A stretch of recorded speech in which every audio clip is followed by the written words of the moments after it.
धन्यवाद अध्यक्ष महोदय, आपने बजट पर बोलने के लिए मुझे समय दिया। अध्यक्ष महोदय, इस सदन में जो बजट 2026-27 प्रस्तुत हुआ है वह भारत की आर्थिक सोच, राजनीतिक सोच और सामाजिक जिम्मेदारी का बजट है। मैं अपनी पार्टी लोक जनशक्ति पार्टी रामविलास और हमारे नेता चिराग पासवान जी की तरफ से बिहार की जनता की तरफ से इस बजट का समर्थन करते हुए कुछ मौलिक तर्क रखना चाहता हूं। अध्यक्ष महोदय, मैं बिहार से आता हूं और आज के इस बजट को समझने के लिए आज़ादी के बाद के बिहार के इतिहास को समझना बेहद जरूरी है।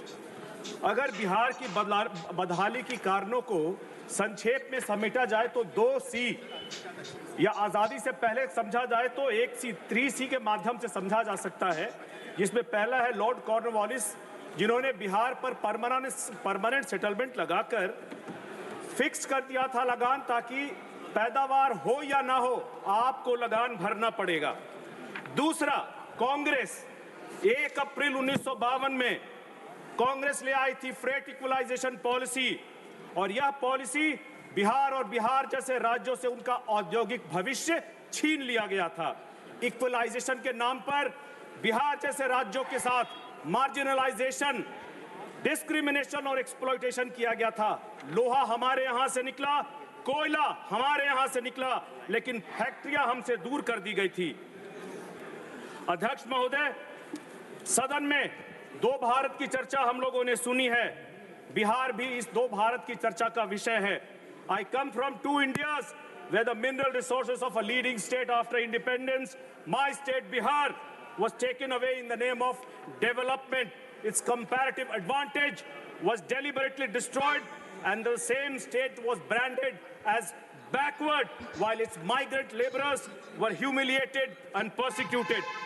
हमारा था, लेकिन फैक्ट्रियां किसी और राज्य की थी। हमसे हमारा कंपैरेटिव एडवांटेज छीन लिया गया। और सिर्फ मैं नहीं बोल रहा हूं, अंतरराष्ट्रीय विशेषज्ञ बोलते हैं।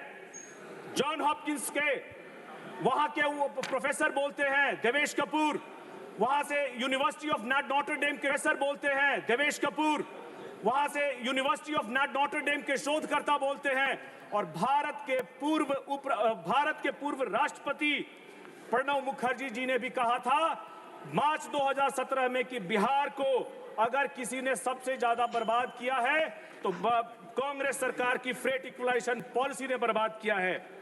अध्यक्ष महोदय, आज उसी बजट, उसी मानसिकता से एक निर्णायक विच्छेद करता है। जब केंद्र सरकार कैपिटल एक्सपेंडिचर 12 लाख करोड़ की लाती है तो बिहार को भी उसका हिस्सा मिलता है। जब logistics, industrial cluster, high speed rail corridor और कनेक्टिविटी का विस्तार टियर 2, टियर 3 सिटीज बिहार जैसे राज्यों में होता है तो हमारे बिहार को भी इससे फायदा होता है। यह केवल विकास का नहीं, इतिहास की मरम्मत का भी बजट है। अध्यक्ष महोदय, मध्यम वर्ग इस देश का सबसे शांत लेकिन सबसे जिम्मेदार ताकत है। मैं कहना चाहता हूं कि जब विपक्ष पूछता है कि मध्यम वर्ग को क्या मिला, तो इस मध्यम वर्ग को अध्यक्ष महोदय हर साल टैक्स में बदलाव नहीं बल्कि उसे स्थिरता और भरोसा चाहिए। और यही पर आता है हमारा दूसरा C। जब राजद की करप्ट और क्रिमिनल सरकार ने बिहार में 1990 में आई थी, कांग्रेस ने जो नीतिगत नींव खोदी थी, राजद ने उस पर इमारत खड़ी की। Kidnapping industry, law and order का खत्म होना, नेगेटिव डेवलपमेंट, इलेक्शंस रिग्ड, मजबूरी में बढ़ता पलायन और बिहारी एक गाली बना दिया गया था। एनडीए की सरकार ने जब 2005 से बिहार की कमान संभाली, तब से बिहार 11% के विकास दर से बढ़ता रहा है, और 24 और 25 में बिहार औसत, जो राष्ट्रीय औसत है, उससे भी तेज गति से विकास करता रहा है। केंद्र सरकार ने बिहार को प्राथमिकता दी, और इसीलिए इस वित्तीय सहायता के माध्यम से जो 2004 से 14 में लगभग 3 लाख करोड़ थी, 2014 से 2024 में 3 गुना 9 लाख करोड़ कर दिया गया।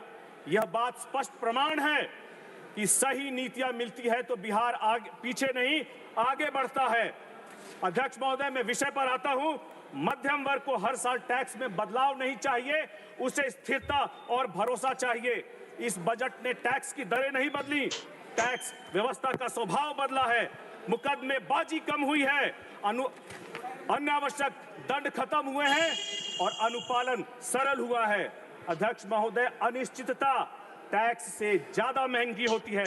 बिहार के छोटे राज्य, छोटे कस्बे का युवा आज सर्विस सेक्टर में, प्रोफेशनल जॉब्स में और डिजिटल अर्थव्यवस्था में है और बजट उसे यह भरोसा देता है कि उसकी मेहनत सुरक्षित है और यह भरोसा एनडीए सरकार से आता है। अध्यक्ष महोदय, भारत का सबसे बड़ा रोजगार दाता और कोई बहुराष्ट्रीय कंपनी नहीं है, बल्कि इस देश का छोटा और मझौला उद्यमी है। यह बजट एमएसएमई को भाषण में नहीं, संरचना में ताकत देता है। ट्रेड्स को अनिवार्य बना करके सरकारी खरीद में समय पर भुगतान सुनिश्चित करना, जीएसटी की प्रक्रियाओं को सरल करना, एक्सपोर्ट रिफंड को आसान करना और कानूनी जोखिमों को घटाना, यही इस बजट का मकसद है। हमारे बिहार में हैंडलूम, फूड प्रोसेसिंग, छोटे उद्योग और सर्विस एमएसएमई इसी भरोसे से आगे बढ़ते हैं। यह बजट साफ कहता है, व्यापार करने वाला अपराधी नहीं, राष्ट्र निर्माण करने वाला होता है। आज जब रोजगार पर बात होती है तब विपक्ष का ध्यान केवल एक ही चीज पर जाता है कि सरकारी नौकरियां कितनी आई, लेकिन सच्चाई यह है अध्यक्ष महोदय कि 21वीं सदी में रोजगार सिर्फ सरकारी घोषणाओं से नहीं, इकोसिस्टम बनाने से आता है। यह बजट उसी सच्चाई को स्वीकार करता है। यह बजट मैन्युफैक्चरिंग को सेवाओं से जोड़ता है, सेवाओं को टेक्नोलॉजी से जोड़ता है और टेक्नोलॉजी से कौशल विकास को जोड़ता है। अगर सरकार का इरादा केवल नारा देने का होता तो हर साल कैपेक्स नहीं बढ़ता, स्किलिंग को मैन्युफैक्चरिंग से नहीं जोड़ा जाता और एमएसएमई को सप्लाई चेन में नहीं जोड़ा जाता। अध्यक्ष महोदय, मैं अपने नेता चिराग पासवान जी और अपनी पार्टी लोक जनशक्ति पार्टी रामविलास की तरफ से बिहार की समस्त जनता की ओर से इस दूरदर्शी और समावेशी बजट का पूर्ण समर्थन करता हूं। यह बजट भारत के नए संकल्पों की नींव है। यह बजट 2047 के विकसित भारत की उड़ान का रनवे है।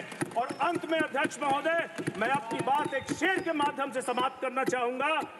जिसे तुम कहते थे बीमारू, वो आज देश की शान बन रहा है। जो कल तक था हाशिए पर आपके फ्रेट इक्वलाइजेशन पॉलिसी की वजह से, आज वो हिंदुस्तान की पहचान बन रहा है। तुम ढूंढते रहे कमियां, तुम्हारी नफरत की दुकानों में मेरा बिहार अब नए भारत का स्वाभिमान बन रहा है, स्वाभिमान बन रहा है। धन्यवाद अध्यक्ष महोदय। जय हिंद, जय बिहार, जय लोक जनशक्ति पार्टी रामविलास, जय रामविलास पासवान। ईश्वर उनकी आत्मा को शांति दे।